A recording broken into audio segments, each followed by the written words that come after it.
ассалому алайкум шунавандагони гиромӣ.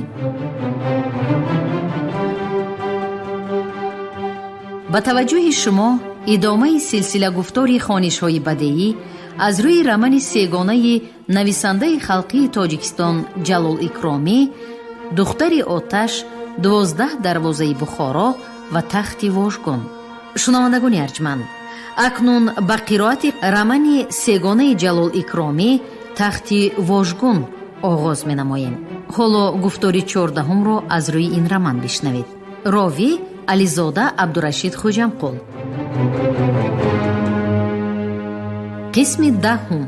پس از برآوردن مرده آییم شاه، فیروزه ساعتی در عزاخانه نشست و همراه آیم‌الله تنبور که از زور گریه بی‌حال شده بود به کلوب گذشت. هوا گرم شده بود. در لباس عزایی و سر و سربند هر دو هم به عرق جولیده بودند. لیکن کابینت فیروزه که خانه رو به بالا و بر هوا بود سلقین و آرام بخش بود.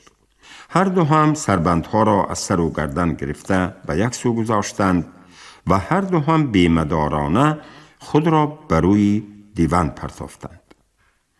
ساعتی کلان دیواری چیق چیق میزد. از روی حولی آوازی قوقوی موسیقیگان شنیده میشد. در حولی های کلوب چون هر روزه نبض حیات در حرکت بود. دخترها درس آخرین را خوانده شده در زیر ایوان بلند حولی درون دایره زده رقص می کردند، سرود می خواندند. آنها از مرده آییم شاه خبر ندارند. اگر خبردار شده باشند هم نه همه‌شان افسوس خوردند و نه همه‌شان او را می شناختند. حالا از نزدیکترین کسانی وی مادری بیمارش، انبرخاله، آیم‌الله تنبور و فیروزه مانده بودند که در ماتمش سوگواری می کردند، می سوختند، می نالیدند و از دیدگانشان اشک می ریختند. فیروزه در نمود آرام، وزنین و گویا آسوده بود. زندگانی سخت و حیاتی پرمشقتی گذشته و تربیه مادر کلانش دلارام کنیز او را همین طور بردبار به اندیشه و دیدگانش را به کلفت آشنا کرده بودند. ولی دل او حالا خون، روحش پژمرده و محزون بود. در پیش نظرش قامتی موزون و فرس، چشمانی سیاهی جاذبه‌دار و لب و دهانی بزیب آییم شاه جلوه می کردند. گاه نزدیک می شدند، گاه دور می گشتند. گاه در گوشانش صدای جرنگاسی او شنیده می شد، گاه وی قهقه می خندید، گاه با درد و الم می گریست.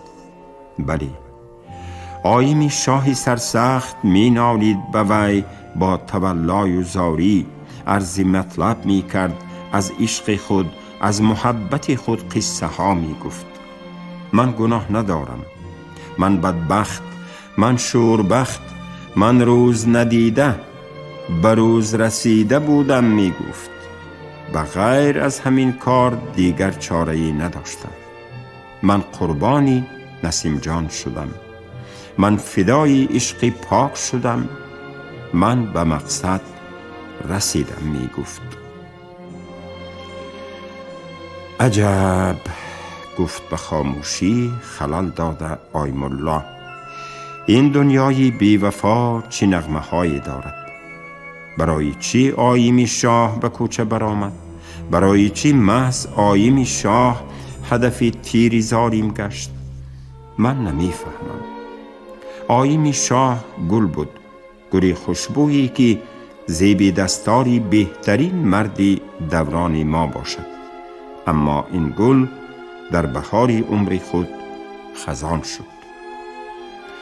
آیم‌الله کمی خاموش ماند و بعد با صدای گریه آلود این شعر را از انوری خواند. به هر بهار گل از زیر گل برآرد سر، گلی برفت که ناید بسد بهاری دیگر. گلی برفت که امروز تا به دامنی حشر، گلابی اوست که جاری بود به دیده تر.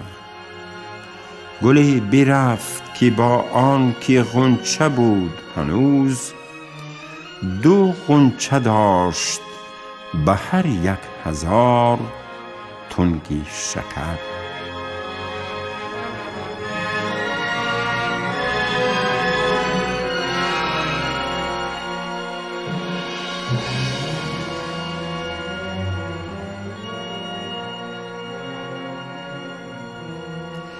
خوانده شدن این شعر که با صدایی پر از حسرت، پر از الم و پر از درد بود، به چشمانی سیاهی فیروزه اشکی سوزان را پر کرد. وی آهی المناکی کشید و آبی چشمش را پاک کرده گفت: همراه خان که یک عمر در بدبختی ها نسیم جان را آرزو می کرد، به وصل او رسیده باور نمی کرد، خوشبختی خود را دیده نمی توانست و همیشه ورد زبانش همین بود: هستی حیرت مرا محروم کرد از ذوق وصل، یار در آغوش و من مشتاق پیغامم هنوز.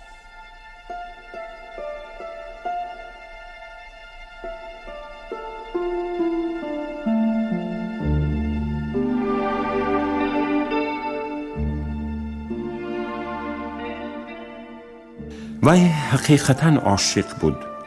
وی ملکه تاجداری دیار عشق بود.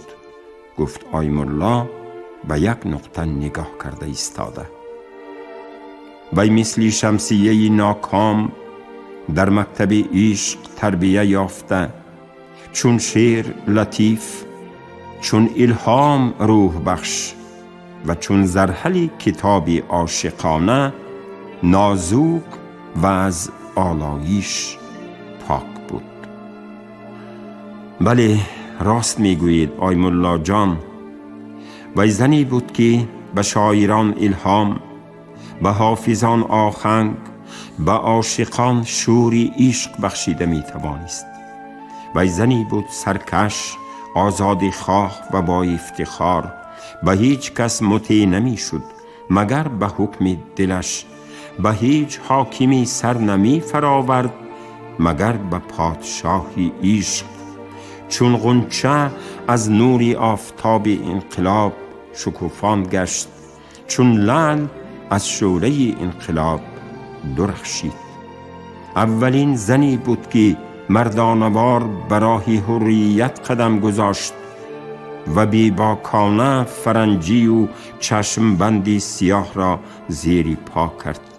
افسوس، صد افسوس که وی در این راه آزادی دورتر نرفت، قربان شد.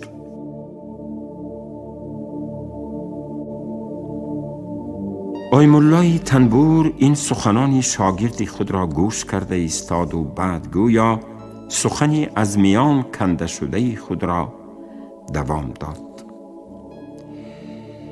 این دیدگان من چرا از ریختن اشک بیگران خشک نشدند؟ این سری خاک من چطور به این ضربه های پی در پی گردون تاب آورد؟ چطور من مرگ شمسیه را دیدم، مرگ همراه خان را دیدم، نمردم، محو نشدم. آه، چی جان سخت و چی عذاب روزی و چی کلفتی بوده است این آیم الله تو، این پیری بدمور. هرچند که مرگ ناگهانی آیم شاه و فیروزه هم تحمل فرسا و مشکل بود، لیکن به حال آیم الله نگاه کرده غمش افزونتر می شد. آیم الله تنبور که یک زنی حساس، نازک طبع و شاعر مزاج است، این روزها در سن پیری باز هم نازکتر، باز هم نرم دلتر و حساستر شده بود. بنابراین فیروزه خواست که به استادش، به مربیش بی آدابی هم شود کمی تسلی بخشد. این طور نگویید آی ملا جان، گفت وی. الهی به سر ما جوانها شما صحت سلامت باشید. با پند و نصیحت خود ما گولان را از راه بد برگردانید. به دل ما مهر زندگی و امید را جا کنید. شمسیه بانو قربانی جهالت و استبداد شد. زمان او چنان بود که چنین شد. در آن زمان خودتان می دانید که شمسیه ها کم نبودند. اما آیین شاه قربانی آزادی، قربانی زندگی و حیات نو شد. چطوری که می گویید قربانی عشق پاک شد. این را دیدن برای من و شما در حقیقت سخت و جانگداز باشد هم جز صبر چاره چیست؟ بله صبر می کنیم، گفتمان با نیم صدا آی ملا و آب چشمش را پاک کرد.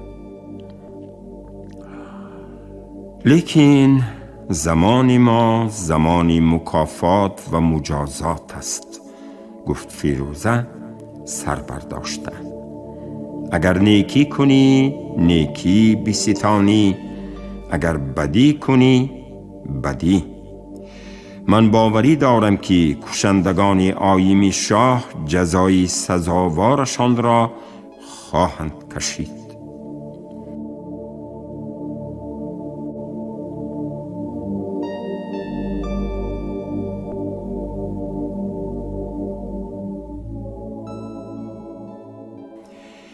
میگویند که بقاجان نام مرد سرایبان این کار را کرده است.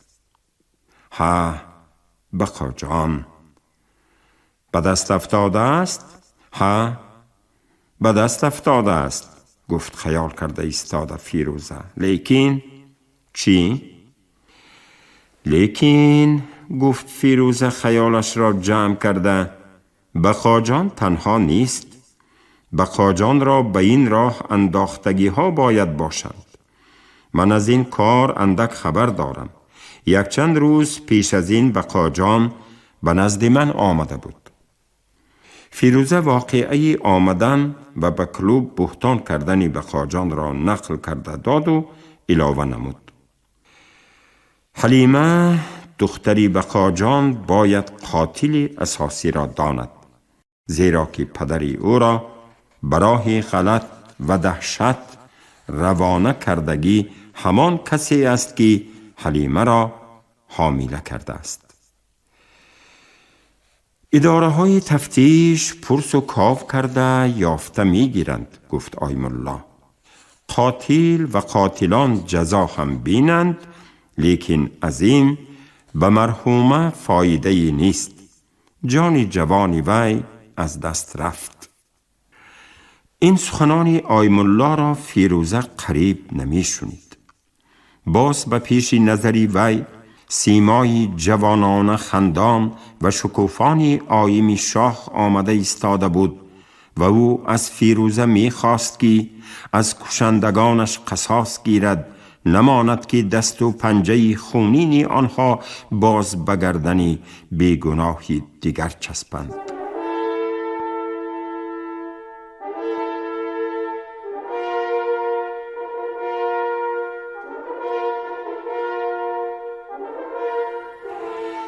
نه، گفت وی قهر و غضب خود را فرو نشانده.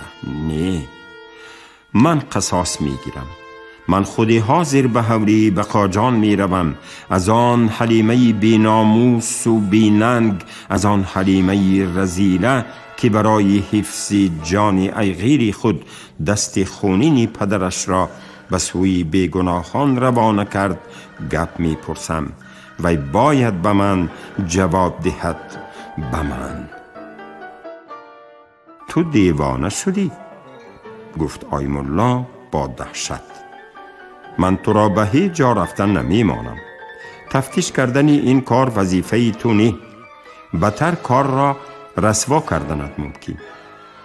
نی، رسوا نمی کنم، گفت ترددی رفتن را کرده از جا برخاست فیروزه. من رگی سکته این خلزات ها را می دانم. چنان گپ پرسم که خودش ندانسته ماند. همه اسرارش را گفته می دهد. شما پروا نکنید. نه، آیم الله هم از جا دویده برخاست. من تو را به هیچ جا رفتن نمی مانم. این کاری تو نی.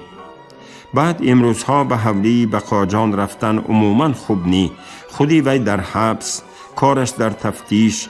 عقلت را به جا بیار فیروزه، دیوانگی نکن. اما فیروزه یک ره بود. وقتی که به یک قرار آمد او را از راهش برگردانیدن مشکل می شد. خصوصا که در این طور موردها، در موردهایی که وی آتشین شود و با غضب یک کار کردنی شود. سربندش را از کتف ستول گرفت، روی ستالش را از نظر گذرانید و به طرف در روان شده گفت: آیم الله جان، از من خاطر جمع باشید. با زنها کشمکش کردن از دستم می آید. این مسئله را پرتافته ماندن نشاید. من از حلیمه گپ می پرسم و زود به حوری می روم. شما حاضر به حوری برگردید که گلبهارتان از خانه دایه آمدگیست. به تو می گویم که نرو، گفت باز تاکید کرده آیم الله. دلم گواهی نداده ایستاده است. تفتیش کردن کاری تو نی. برای این کار اداره های مخصوص و آدم های تجربه‌ناک خواندگی هستند. نرو، فکر و عقیده خودت را به همانها گفته نوشتتی. خوب گفت و فیروزه زود قدم گذاشته از خانه برآمد و در یک چشم زدن فرنجی و چشم بندش را گرفته به سوی کوچه روان شد. ای خدای، این چه روز بود، گفت خود به خود آیم الله. براست ایستاده فکر کرد که چی کار کند، به کی مراجعت نماید. ناخست به یادش عصا رسید. عصا را یافتن و وی همه گپ را گفته دادن لازم. لیکن از کجا؟ آیم الله به تلفن نزدیک شد و اما دست دراز نکرد. تا به امروز یگان بار به کسی تلفن نکرده بود. بعد نمی دانست که عصا را با تلفن چخیل جیغ می زند. از کجا می پرسد؟ فکر کرده ایستاده ناخواست چیزی به خاطرش رسید و زود سربندش را به دست گرفته از خانه برآمد. فیروزه پس از به کوچه برآمدن دانست که حوری بقاجان را نمی داند. وی به خاطرش آورد که بقاجان حوری خود را در همسایگی حوری نظام الدین گفته بود، اما در کدام گذر بودنش را فراموش کرده بود. این چنین وی نمی دانست که نظام الدین در کدام گذر زندگی می کند. اما نقص می دانست که بقاجان در سرایچه روبروی مسجد عطاریق در بالای راه کلان سرایبانی می کرد. بنابراین اول راست به همان جا رفت. از فکر گذرانید که شاید در آنجا کسی باشد و آن کس درک حوری بقاجان را می دادگیست. در سرای جوانک بروی کت به جای بقاجان نشسته بود. حوری بقاجان در گذری چارخراس، گفت جوان. انا همین راه کتی لبی حوزی دیوان بیگی به نگاه کرده رفتن گیرید. رو بروی مسجدی گاوکشان بکی رسیدید، با دستی راست گردید. در همان کوچه از یگان کس حوری بقاجانی موزدوز کنی گفته پرسید، نشان می دهند. شما با آن کس کی می شوید؟ پرسید فیروزه ناخواست. من داماد شونده اشان می شوم. بقاجان برای ترددی توی ما به تومنی غژدوان رفتند. من به جایشان دری سرای کشاده شیشتی. ها درست، گفت فیروزه. الهی به توی و تماشا رسید. پس از این با راهی نشان داده داماد شونده به راه در آمده فیروزه فکر می کرد که آیا به این بچه گل حبس شدنی بقاجان را خبر نداده باشند یا که خودش سیر نگاه داشتنی شده غیژدوان روی پدر عروسش را بافته برآورد. به هر حال این بیچاره امیدوار که دختری با کیره بقاجان نصیبی او می شود، ولی نمی داند که در پسی پرده چی حادثه ها شده گذشت. ندانستن و بیخبری از همین جهت خوب است که کس آسوده و بی‌پروا می گردد. کس نمی داند که کی می مرد و چند سال یا که چند روزی دیگر عمر به سر می برد. اگر آدم این را می دانست، دنیا به نظرش تار می شد. خیریت کس مردن خود را نمی داند. انا همین برین از دیگر حادثه ها هم بیخبر بودن، نادان آمدن نادان رفتن بد نمی شد، غم کم می شد. اما نه، اگر از فتنه و فسادی زمانه با خبر شده نیستی، زمانه تو را نابود می کند. زمانه به سری تو چنان روزهایی را می آورد که هر دقیقه مردنش را آرزو می کنی. همه بدبختی های ما از نادانی و از بیخبری است. مردن خود را ندانستن ممکن، ولی زیستن خود را دانستن شرط است. زندگی را دانسته آگاه از حوادث عالم عمر به سر بردن است، مثل انسان زندگی کردن است. گوسفند نمی داند که قصاب برای چربوی شیرین او جان کنده یم و خاشاکش را تهیه می کند و می خورد، فربه می شود و نهایت از دست قصاب کشته می شود. میلش سخت باشد هم کس حقیقت را دانسته ایستد. فیروزه به گذری گاوکشان رسیده آمد و پس کوچه روبروی مسجد گاوکشان گشت و خواست در آنجا ایستاده از کسی درک حوری بقاجان را پرسد. اتفاقاً برویش زنی قد بلندی فرنجیناکی را دید و آوازش را اندک تغییر داده از وی حوری بقاجان را پرسید. بیدرک زور زده آوازتان را دو پوستن نکنید آییم، گفت به جواب زنک. من به شما حوری بقاجانی سرایبان را نشان می دهم. خاله عنبر، گفت حیران شده فیروزه، شما در اینجا چطور حاضر شدید؟ در هر جا لازم شوم در یک چشم زدن حاضر می شوم، گفت خاله عنبر چشم بندش را اندک برداشته و با فیروزه باخوری کرده. نخواد که به همین خیل جاهای نحس و پرخوف و خطر تنها بیایید. خدا خیری آیمالله را دهد که خبر دادند من راه را میانبور کرده دویده آمدم که هنوز آمده نرسیده بودید. به اولیاها نظر دادن لازم می شود. برای چی این طور می گویید؟ من دخترچه نیکی. کاش که دخترچه می شدید به گپی از خود کلان گوش می دادید، گفت خاله عنبر نیم هزل و نیم جدی. بیایید دهشت را با چشم خودتان بینید، لیکن شرط همین که آواز نمی برارید، پیشخیزی نمی کنید، رویتان را به کسی نشان نمی دهید، فقط به ایمای و اشاره من اطاعت کرده قدم می مانید. فیروزه از پس خاله عنبر به درون پس کوچه روان گشت.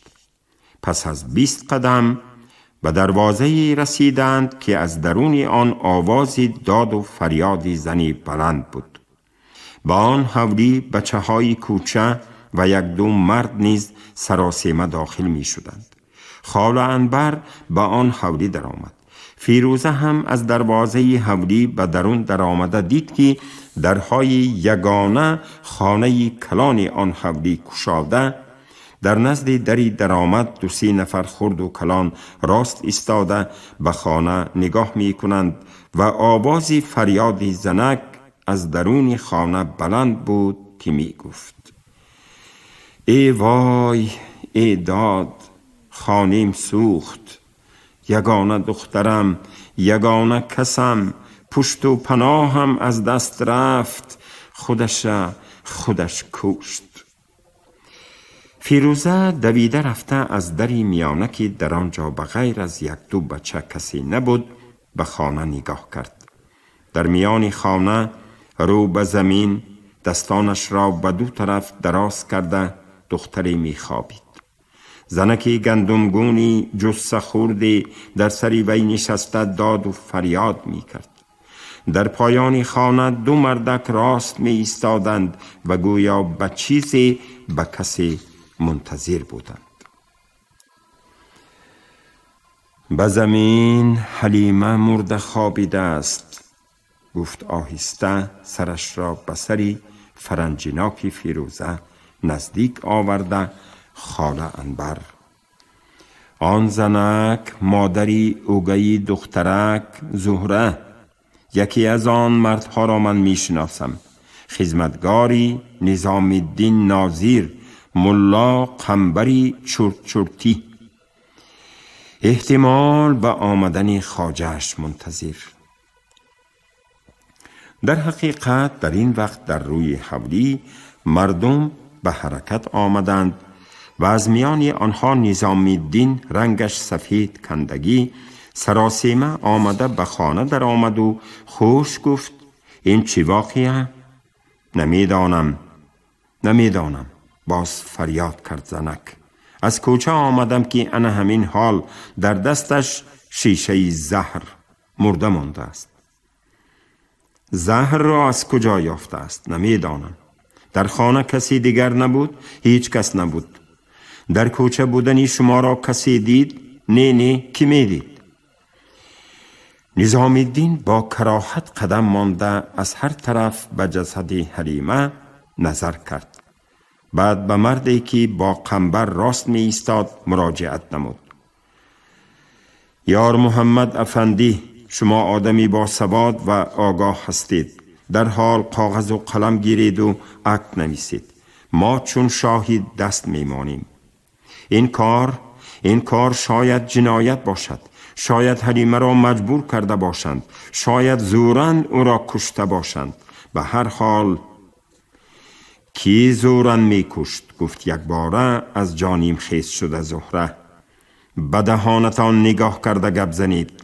مردنی دخترم بس نبود که اکنون به منی سیاه سری مشتی پر تهمت می کنید. از خدا ترسید ناظر افندی. هیچ کس نگفته است که شما زورن کشتید، گفت نظام الدین. لیکن وظیفه ما وظیفه تفتیش همین که به همه چیز با شبهه نگاه کنیم تا که حقیقت آشکار شود. یار محمد افندی نویسید.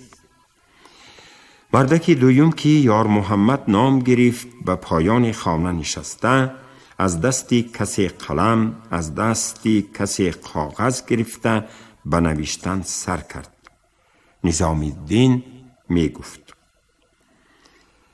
ما بافندگان گذری 4 خراس، به قسم رسمی عقد، تاریخ، رقم و نامها را گفته شده، زهر خورده بروی خانه افتاده ماندن حلیمه را نویسانده، بعد علاوه نمود: шунавандагони азиз, шумо гуфтори 14-ро аз рӯи рамани тахтивожгуни нависандаи халқии Тоҷикистон Ҷалол Икромӣ дар қироати Ализода Абдурашид Хуҷамқул шунидед. Коргардон Шералии Нағзалӣ, садобардор Карим Толибов. поёни гуфтор аз силсилаи Хониши Бадеӣ. шод бошед.